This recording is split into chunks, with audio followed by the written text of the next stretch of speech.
बिस्मिल्लाहिर्रहमानिर्रहीम अस्सलाम वालेकुम my dear students I am Hina और आज का जो मेरा टॉपिक है वीडियो का वो है मॉड्यूल्स इन टाइपस्क्रिप्ट। आज हम जो डिस्कस करेंगे बेसिक्स डिस्कस करेंगे मॉड्यूल्स की, किस तरह से इंपोर्ट होता है, किस तरह एक्सपोर्ट मॉड्यूल्स होते हैं। ये तमाम चीज़ें डिस्कस करेंगे और बहुत ही एक लेम मैन लैंग्वेज में सीखेंगे कि मॉड्यूल्स होता क्या है और काम कैसे करता है। तो मैं आपको बताना पसंद करूँगी कि मॉड्यूल एक ऐसा तरीका है जिससे हम अपना कोड अलग-अलग पीसेस में ऑर्गेनाइज़ कर सकते हैं, जिससे कोड को समझना, लिखना और मेंटेन करना आसान हो जाता है। हर मॉड्यूल में स्पेसिफिक फंक्शनैलिटी या कॉन्सेप्ट होता है, जैसे कि एक गेम का लॉजिक या ऑथेंटिकेशन सिस्टम या कैलकुलेटर का कोड। मॉड्यूल टाइपस्क्रिप्ट में एक कोड को डिवाइड करने के लिए इस्तेमाल होता है। हर मॉड्यूल अपने कोड को एनकैप्सुलेट करके रखता है, मीन्स कि हर मॉड्यूल अपने अंदर फंक्शन, क्लासेस, वेरिएबल्स या दूसरे कोड के कंपोनेंट्स को कंटेन करता है। जब आप किसी मॉड्यूल को दूसरी जगह से यूज़ करते हैं, तो आप यूज़ इंपोर्ट करते हैं और अगर आपका कोड किसी और दूसरी जगह इस्तेमाल होने के लिए तैयार होता है, तो आप यूज़ एक्सपोर्ट करके इस यूज़ करते हैं। मॉड्यूल्स का इस्तेमाल करके आप अपने प्रोजेक्ट को ऑर्गेनाइज़ कर सकते हैं और कोड को रीयूजेबल बनाकर रिडंडेंसी को कम कर सकते हैं। इससे कोड की रीडेबिलिटी, स्केलेबिलिटी और मेंटेनेबिलिटी को इम्प्रूव होती है। ठीक है जी। तो अब सवाल ये पैदा होता है कि हम मतलब ऐसा क्या रीज़न है कि जिसकी वज़ह से हम मॉड्यूल यूज़ करते हैं। तो मॉड्यूल यूज़ करने के हमारे पास 3 रीज़न्स हैं। वो 3 रीज़न्स क्या है हमारे पास?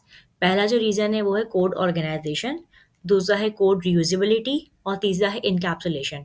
जो कोड ऑर्गेनाइज़ेशन है उसमें क्या होता है? कोड ऑर्गेनाइज़ेशन में मॉड्यूल्स कोड को अलग-अलग फ़ाइल में ऑर्गेनाइज़ करने की परमिशन देते हैं। मीन्स हर फ़ाइल एक स्पेसिफ़िक फ़ंक्शनैलिटी या कॉन्सेप्ट को रिप्रेज़ेंट करती है, जिससे कोड को समझना और मेंटेन करना आसान हो जाता है। साथ में सेकंड अगर हम देखें कि क्या रीज़न है, तो वो है कोड को रीयूज़ करना, कोड रीयूज़ेबिलिटी। मॉड्यूल अलाउ करते हैं कोड को रीयूज़ करने के लिए। मीन्स कि एक बार लिखा हुआ कोड दूसरी जगह भी इस्तेमाल किया जा सकता है। अभी जब मैं आपको प्रैक्टिकल एग्जांपल दिखाऊँगी इसकी, तब आप इसको देखेंगे कि एक जगह मैंने कोड यूज़ किया, उसी को कॉपी करके मैं अगले मॉड्यूल में पेस्ट करूँगी, ठीक है?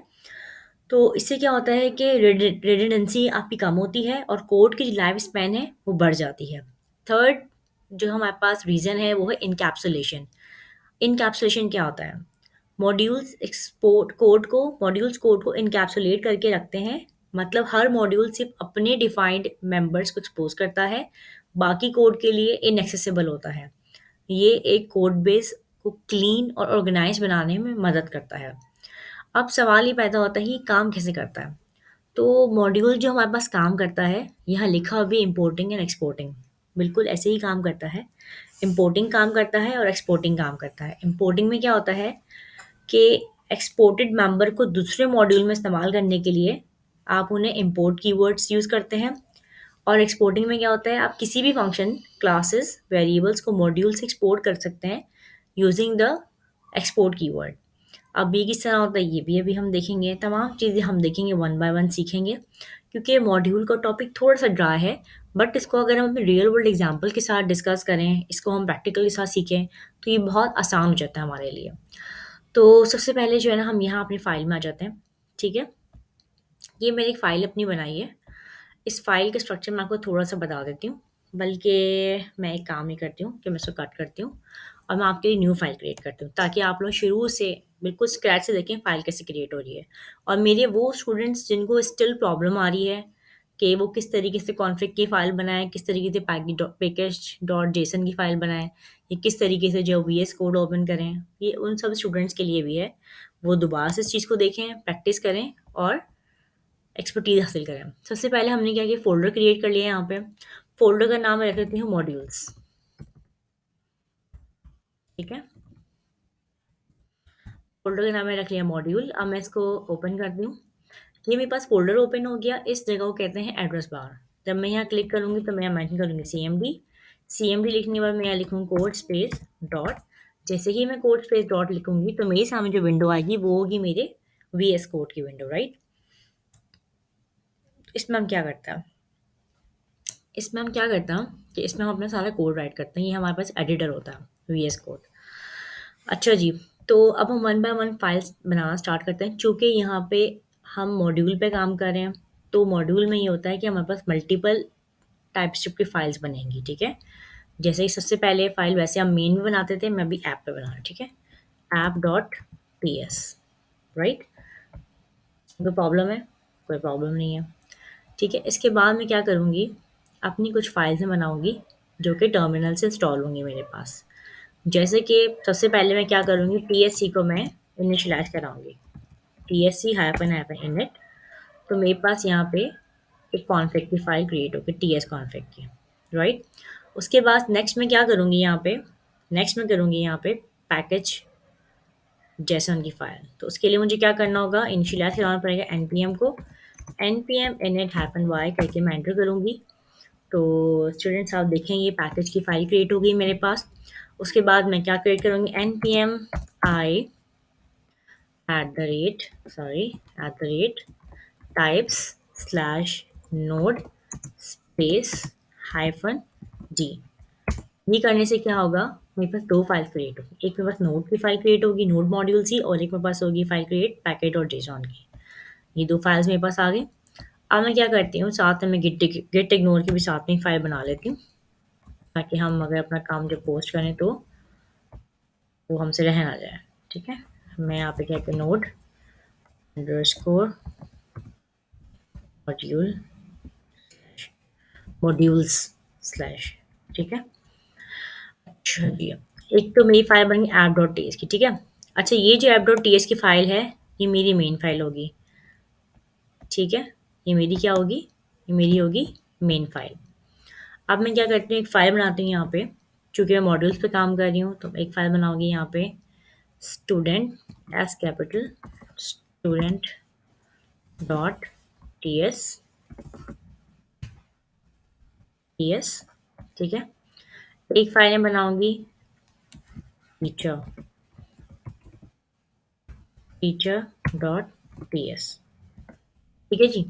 ये मैंने दो फाइलें बना ली। अब मेरे पास टोटल कितनी फाइल होंगी टीएस की, टोटल मेरे पास होगी तीन फाइल्स, यानी कि तीन मॉड्यूल्स हो गए मेरे पास, टीचर, स्टूडेंट और ऐप। ऐप जो होगा मेरा मेन होगा, जिसमें मैं इंपोर्ट करूँगी दोनों मॉड्यूल्स, और टीचर और स्टूडेंट जो होगा मेरे पास क्या होगा, यहाँ से मैं एक्सपोर्ट करूँगी। तो सबसे पहले जो है ना, मैं कोड लिखती हूँ स्टूडेंट के अंदर, ठीक है? मैं यहाँ मैंने क्लास लगाई, क्लास स्पेस, क्लास का मैंने नाम रखा लॉगिन, ठीक है? इसके बाद मैंने इसके अंदर कर्ली ब्रेसेस। अब मैंने यहाँ पे एक वेरिएबल बनाया, वेरिएबल को मैंने क्या असाइन किया, एक मैंने कहा लॉगिन डन, यानी कि जब भी मेरा ये वेरिएबल प्रिंट होगा तो क्या लिख कर आएगा, लॉगिन डन। ये तो मैं लगा लिया किसमें, स्टूडेंट्स में। अच्छा, यहाँ पे जो है ना, मैं अपने पास कंपाइलर खोल लेती हूँ, ताकि एरर्स जो है ना साथ साथ रेक्टिफाई हो जाए हमारे पास, ठीक है? एरर्स जो है हमारे पास साथ साथ क्या हो जाए, रेक्टिफाई हो जाए। इसके लिए मुझे करना पड़ेगा TSC स्पेस हाइफन W, ठीक है?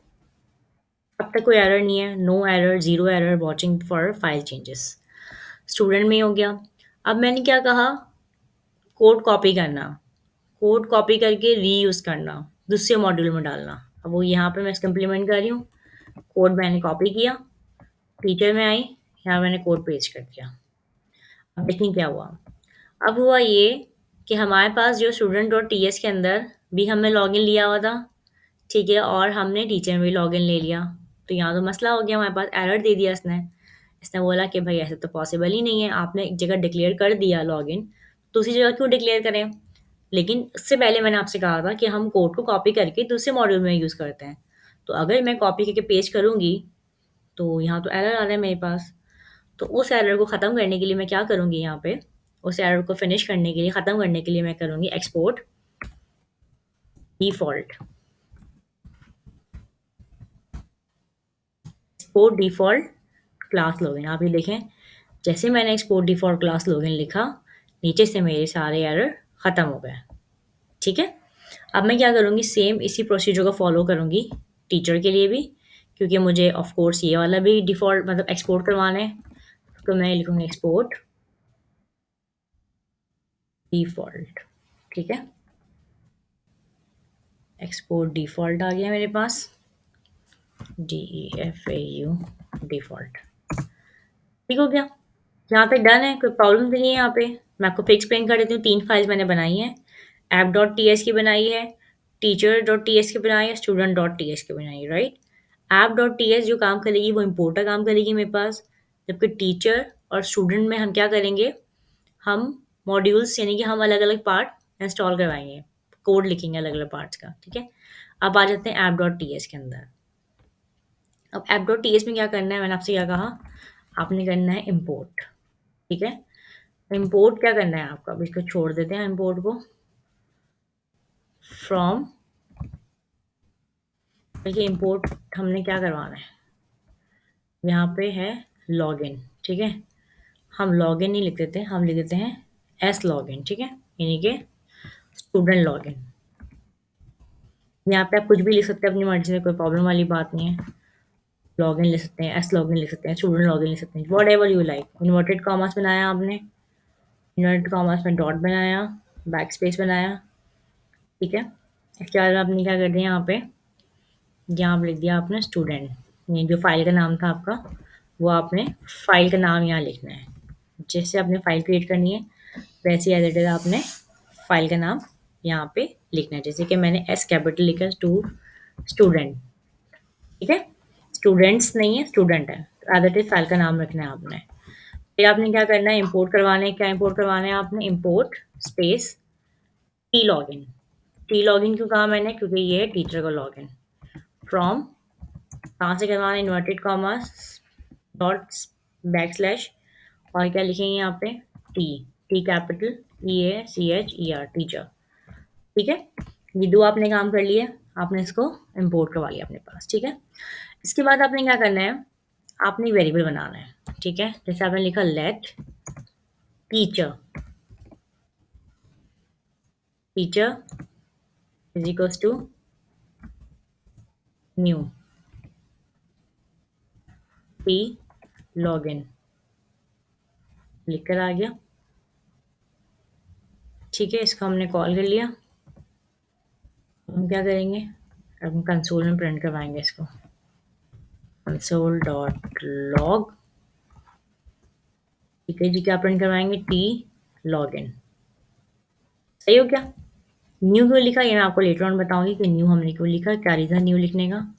अब तक हमारे पास कोई एरर नहीं आया, अब तक हमारे पास कंपाइल हो रहा है, हर लाइन बाय लाइन कंपाइल हो रहा है, लेकिन हमारे पास कोई भी एरर नहीं आया, फाउंड जीरो एरर्स। अब हम क्या करेंगे, अब हमने एक डिक्लेयर कर दिया, अब हम दूसरा डिक्लेयर करेंगे, लेट स्टूडेंट, ठीक है, is equals to new S login, ठीक है। इसको हम लगा लेंगे, कॉल करवा लेंगे इस फंक्शन को। इसके बाद हम सेम से कंसोल डॉट लॉग करेंगे, अभी देखिए एरर आ रहा है क्योंकि अभी टाइपिंग पे हूँ, मैं इन प्रोसेस पे हूँ, टाइपिंग इन प्रोसेस है। कंसोल डॉट लॉग में क्या आएगा, क्या आएगा जल्दी बताइए, कंसोल डॉट लॉग में आएगा एस लॉग इन, ठीक है। अब हम क्या करते हैं, ये तो हो गया हमारे पास। अब हम क्या करते हैं, हम इसको नोट करके हम इसको प्रिंट करवाते हैं, right. Node app dot J S, हमारे पास क्या आ गया, क्लास लॉगिन और क्लास लॉगिन, क्यों,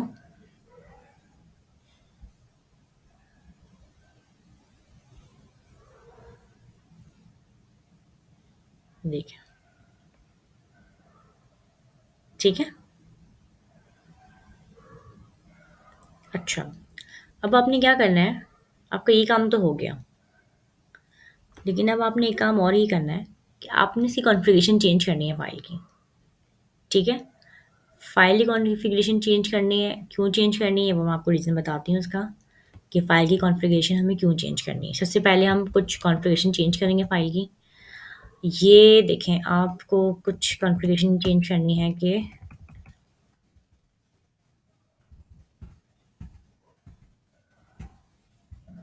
दिस वन, हमारे पास डिफ़ॉल्ट टीएस कॉन्फ़िग में फ़ाइल में क्या है, बाय डिफ़ॉल्ट हमारे पास क्या है, बाय डिफ़ॉल्ट हमारे पास है ES 2016, ठीक है, कॉमन जेएस और नोट 10। ये क्या है हमारे पास, ये है हमारे पास बाय डिफ़ॉल्ट, ठीक है? अच्छा, अब आपने क्या करना है, मैं आपको दिखा भी देती हूँ, बाय डिफ़ॉल्ट भी दिखाती हूँ साथ में ताकि आप लोगों को कन्फ्यूजन ना हो। अच्छा, ये होगा, यहाँ पे ना टी लॉगिन नहीं होगा, यहाँ पे होगा टीचर डॉट डेटा और यहाँ पे होगा student student dot data. Data variable है ना हमारा, नोट ऐप डॉट ds करते हैं, लॉगिन डन, लॉगिन डन। जो हमने यहाँ वेरिएबल में सेव कराया था वो यहाँ पे हमारे पास आ गया। मिस्टेक हमने क्या की थी यहाँ पे कि हमने डायरेक्ट एस लॉगिन को प्रिंट करवा दिया था। एस लॉगिन नहीं होगा, यहाँ पर होगा टीचर डॉट डेटा और स्टूडेंट डॉट डेटा, क्योंकि हाँ एक फाइल हमारी टीचर की है और एक फाइल हमारे पास स्टूडेंट की, राइट। अच्छा, अब मैं आपको बता रही थी कॉन्फ़िगरेशन चेंज होगी आपकी ना। कॉन्फ़िगरेशन चेंज क्यों होती है मैं आपको बताती हूँ अभी। सबसे पहले आप ये देखें कि इसको जो है आप टर्मिनल कट कर दें सबसे पहले आप इसका ना।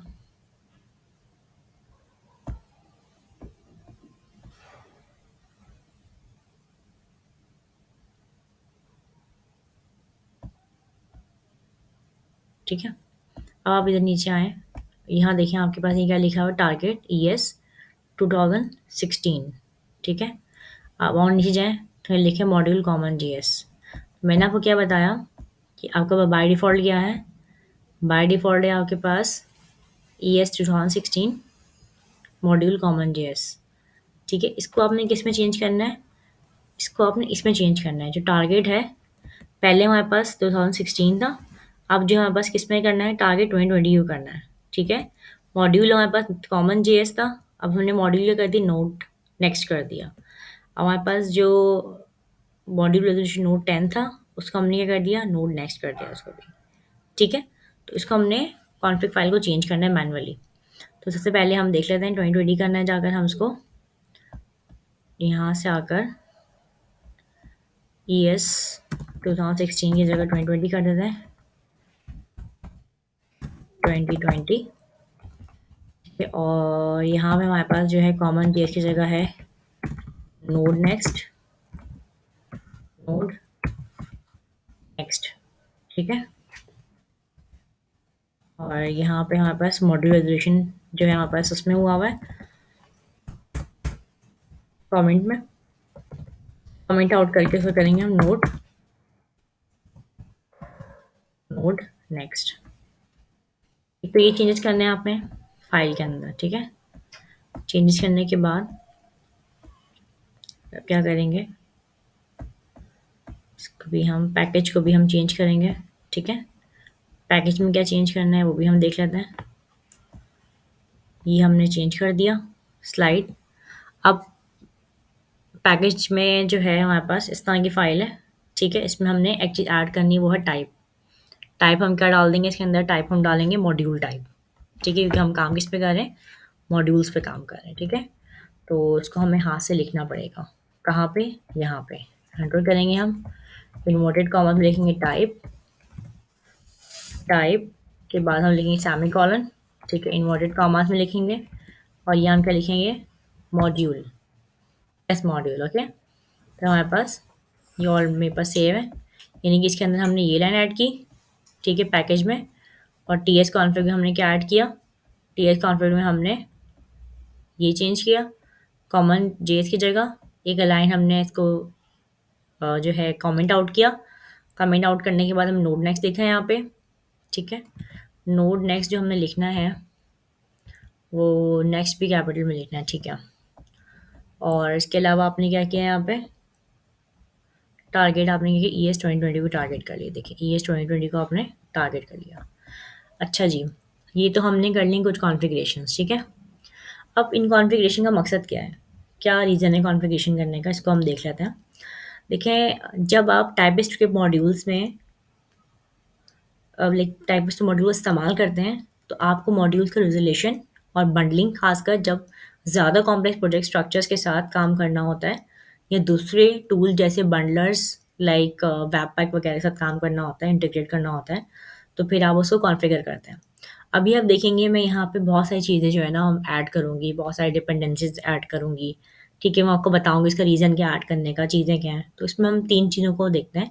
एक एनवायरनमेंट को हम देखते हैं, ठीक है? टारगेट एनवायरनमेंट हम जो करते हैं जेसन का करते हैं, जिसमें हम लोग जो है वो चेंज करते हैं अपने जेसन में हम क्या चेंज करते हैं अपने पास, जेसन में हम लोग उसका टारगेट ES 66 जो भी है 2020 करेंगे, ठीक है? इसके अलावा हम क्या करते हैं, हम कॉमन जेस को हटा के जो है मॉड्यूल को वो हम नोड नेक्स्ट कर देते हैं और मोड रेज़ोल्यूशन को हटा के हम उसको भी नोड नेक्स्ट कर देते हैं, ठीक है? इसके अलावा जब यहाँ पे हम आते हैं, बंडलिंग होती है बेसिकली पैकेज और जेसन में क्या होता है, सारी बंडलिंग होती है हमारे पास ना, तो उसमें हमारे पास जो हमने टाइप कर दी वो हमने मॉड्यूल टाइप कर दी हमने, ठीक है? तो इसका मतलब ये है कि जब भी हमें अपने जो टाइपस्क्रिप्ट में मॉड्यूल का इस्तेमाल करते हैं तो आप को मॉड्यूल्स का रेज़ोल्यूशन और बंडलिंग खासकर जब ज़्यादा कॉम्प्लेक्स प्रोजेक्ट्स और स्ट्रक्चर के साथ काम करते हैं या दूसरे टूल जैसे बंडल्स मसलन वेबपैक वगैरह के साथ इंटीग्रेट करते हैं, तो कॉन्फ़िगर जो है ना उसकी चेंज करनी पड़ती है आपको, जिसमें जो मैं आपको चीज़ें बताई हैं ये चीज़ें और ये हमेशा चेंज होंगी, ठीक है? फ्रॉम नाउ ये चीज़ें हमेशा चेंज होंगी। जैसे ही आप कॉन्फ़िग की फ़ाइल बनाएँगे तो तब चेंज होगा, जैसे ही हम उसके पैकेज की फ़ाइल बनाएँगे तो चेंज होगा, राइट? अच्छा, अब हम क्या करते हैं, हम एक थोड़ी-सी ना रियल वर्ल्ड एग्ज़ाम्पल ले लेते हैं, ठीक है? रियल वर्ल्ड एग्ज़ाम्पल किसकी लेते हैं? मॉड्यूल्स की, क्योंकि मैं ये चाहती हूँ कि मॉड्यूल्स से आगे बढ़ने से पहले ना मॉड्यूल आपके दिमाग में बिल्कुल बस जाए। तो हम रियल वर्ल्ड एग्ज़ाम्पल से क्या होता है, मैंने क्लास में बताया आपको मैनी टाइम्स के रियल वर्ल्ड एग्ज़ाम्पल से जो है आपकी चीज़ें बिल्कुल आपको माइंड के अंदर हमेशा याद रहती हैं। तो अब एक काम करते हैं, इसी एग्ज़ाम्पल ऐसे देखते हैं रियल लाइफ़ एग्ज़ाम्पल। सोचिए आप एक किचन में हैं और आपको एक केक बनाना है, ठीक है? अब केक बनाने के लिए अलग-अलग इंग्रीडिएंट की ज़रूरत होती होगी आपको, ठीक है? या होती है, जैसे कि फ्लोर है, एग है, शुगर है, वनीला एक्सट्रैक्ट है, ठीक है? तो हर एक इंग्रेडिएंट का अपना स्पेसिफिक रोल है और अगर आप उन्हें मिक्स करके एक बैटर बनाएँगी, तभी तो आप केक रेडी होगा आप लोगों का। अब अगर हम इसे कोड के कॉन्टेक्स्ट में देखें, तो हर एक इंग्रीडिएंट को हम एक अलग मॉड्यूल के रूप में समझ सकते हैं। हर मॉड्यूल का एक स्पेसिफिक फंक्शनैलिटी या कॉन्सेप्ट को रिप्रेजेंट करता है, यानी कि हर मॉड्यूल एक स्पेसिफिक फंक्शनैलिटी या कॉन्सेप्ट को रिप्रेजेंट करता है। जैसे कि जो फ्लावर मॉड्यूल है, इस मॉड्यूल में फ्लावर से रिलेटेड कोड होगा, जैसे कि कितनी क्वांटिटी में फ्लावर यूज़ होगा या कितनी क्वांटिटी में फ्लावर यूज़ करना है। एक मॉड्यूल, दूसरा मॉड्यूल क्या होगा, शुगर मॉड्यूल हो गया। शुगर मॉड्यूल में क्या है, शुगर मॉड्यूल से रिलेटेड कोड होगा, जैसे कि कितनी शुगर चाहिए, किस टाइप की शुगर चाहिए। अब आपका थर्ड मॉड्यूल हो गया एग मॉड्यूल। एग्स मॉड्यूल में क्या होगा, एग्स रिलेटेड कोड होगा, जैसे कि कितने एग्स चाहिए, क्वांटिटी क्या चाहिए, क्वालिटी क्या चाहिए। सेम वैनिला का मॉड्यूल होगा, यानी कि चारों ना एक मॉड्यूल होगा आपके पास। अब अगर हम केक बनाने के लिए इन मॉड्यूल्स को यूज़ करते हैं, तो हम एक ऑर्गेनाइज़्ड और मेंटेनेबल कोड बेस क्रिएट कर सकते हैं। ऐसे ही है ना, हर मॉड्यूल अपने स्पेसिफिक काम को हैंडल करता है और अगर कोई चेंज आनी होती है, जैसे कि फॉर एग्ज़ाम्पल शुगर की क्वांटिटी बढ़ानी है, ठीक है? तो हम क्या करेंगे, हम पूरे कोड को नहीं छेड़ेंगे। फॉर एग्ज़ाम्पल अब जैसे मेरे सामने पेज खुला हुआ है, तो स्टूडेंट ने मुझे यहाँ पे लॉगिन डन लिखना है या हमने यहाँ लिखना है teacher sorry student login done, ठीक है? मैंने क्या किया, वेरिएबल को मैंने अपडेट कर दिया। अब अगर मैंने वेरिएबल को अपडेट किया है, तो मैंने टीचर में कुछ अपडेट किया है? नहीं। मैंने ऐप.ts में कुछ अपडेट किया है? नहीं। मैंने सिर्फ़ अपनी स्पेसिफ़िक फ़ाइल के अंदर अपडेट की है चीज़, बाकी जगह ऑटोमैटिक चल रही है वो। इसी तरीके से जैसे मैंने आपको कहा, अगर आपको सिर्फ़ शुगर ही की मॉड्यूल में वो चेंज करना है, शुगर की क्वांटिटी बढ़ानी है, तो हम सिर्फ़ शुगर मॉड्यूल में जाके उसे चेंज करेंगे, बाकी मॉड्यूल्स को छूने की ज़रूरत नहीं पड़ेगी हमें। इसी तरह टाइपस्क्रिप्ट में भी मॉड्यूल का इस्तेमाल करके अपने कोड को ऑर्गेनाइज़ करते हैं। हर मॉड्यूल एक स्पेसिफिक फंक्शनैलिटी या कॉन्सेप्ट को रिप्रेजेंट करता है, जिससे कोड को समझना और मेंटेन करना आसान हो जाता है। अगर आपको किसी स्पेसिफिक टास्क को हैंडल करना है, तो आप उस टास्क के लिए एक अलग मॉड्यूल बना सकते हैं और उसे दूसरे मॉड्यूल से इंपोर्ट करके यूज़ कर सकते हैं। अब मैंने क्या किया, यहाँ मैंने कितने मॉड्यूल बनाए, 2 मॉड्यूल, स्टूडेंट मॉड्यूल और टीचर मॉड्यूल। और मैंने यहाँ क्या किया, एक मैंने बनाया मेन मॉड्यूल, जिसे मैंने इंपोर्ट कर लिया, ठीक है, इम्पोर्ट कर सकते हैं, जिससे आपका कोड ऑर्गेनाइज और रीयूजेबल हो जाता है। अब आप देखें, सारा कच्चा कोड यहाँ लिखा हुआ था मेरे पास, ठीक है, नंबर ऑफ लाइन्स लिखे हुए थे, और यहाँ मैं सिर्फ एक लाइन में उसको इम्पोर्ट कर लिया। यहाँ पे नंबर ऑफ लाइन्स लिखी हुई थी, लेकिन मैंने यहाँ पे उसको एक लाइन में जो उसको इम्पोर्ट कर लिया। तो this is all about modules, ठीक है। मॉड्यूल इस तरीके से काम करते हैं हमारे पास। अब हम देख लेते हैं अपनी एग्जांपल्स में कि हमारे पास और क्या है फाइल में। तो जो है इसमें हम देख लेते हैं थर्ड पार्टी मॉड्यूल्स। अब मैं इसके बाद जो नेक्स्ट पार्ट बनाऊंगी इसका, वो मैं बनाऊंगी कि हम थर्ड पार्टी कैसे इंपोर्ट करते हैं, ठीक है। क्योंकि अभी आपका ये पार्ट है, आज को 2 3 4 5 दफ़ा देखेंगे तो आपको बहुत बेहतर तरीके से वो हो जाएगा, दिमाग में बैठ जाएगी चीज़ आपके कि आपने मॉड्यूल्स में काम किस तरह से करना है, ठीक है। आई होप ये वीडियो आपको पसंद आएगी। आई होप ये वीडियो आपके बहुत सारे डाउट्स क्लियर करेगी। आई होप आपको जो मॉड्यूल कॉन्सेप्ट है कि मॉड्यूल बनता क्यों है, मॉड्यूल की ज़रूरत क्यों पेश आती है, मॉड्यूल से फ़ायदा क्या होता है, तमाम चीज़ें जो हैं वो आप पे क्लियर हो जाएंगी यहाँ पे, ठीक है। तो अपने बहुत ख्याल रखिएगा, प्रैक्टिस करते रहिएगा, डेली 4 और 5 आवर प्रैक्टिस करें। इससे ज़्यादा कर सकते हैं तो बहुत अच्छी बात है, लेकिन इससे कम ना करें तो बेहतर है इनिशियली। और इसके अलावा अगर आपको मेरी वीडियो पसंद आई हो तो प्लीज़ ज़रूर सब्सक्राइब कीजिएगा मेरा चैनल, लाइक कीजिएगा, ताकि मुझे भी मोटिवेशन मिलेगी वीडियोज़ बनाने के लिए आपके लिए, ठीक है। चलें, ओके, अल्लाह हाफ़िज़।